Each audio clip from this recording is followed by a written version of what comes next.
পুষ্পকেতু রাজা হতে শতায় সমথায় মূল মন্ত্রে নাড়া চ মুদ্রায় পুষ্প স্পর্শ করে ওম পুষ্পে পুষ্পে মহাপুষ্পে সুপুষ্পে পুষ্প সম্ভবে পুষ্প চয়াব পূর্ণে গুণ ফট সাহা মন্ত্রে পুষ্প শোধন করে নিলে এরপর পরশুদ্ধি ত্রয়ং অস্তায় ফট মন্ত্রে সচন্দন রক্তবর্ণ পুষ্প দিয়ে ক্লিং মন্ত্রে 2 করতলে পেশন করে লং মন্ত্রে আটবার নিয়ে পেশন মন্ত্রে ঈশান কোণে নিক্ষেপ করিবেন। পরে অস্তায় ফট মন্ত্রে ঊর্ধ্বে 3 বার করতালি দিয়ে তুড়ি দিয়ে 10 দিকে বন্ধন করিবেন।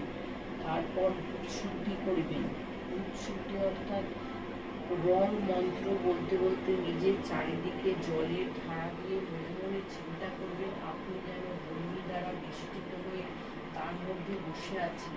এইরকম ভাবনা হলে হাত দুটি ঠিকভাবে উপর্যুপরি কোলে রেখে সোহং মন্ত্রে হৃদ প্রদেশে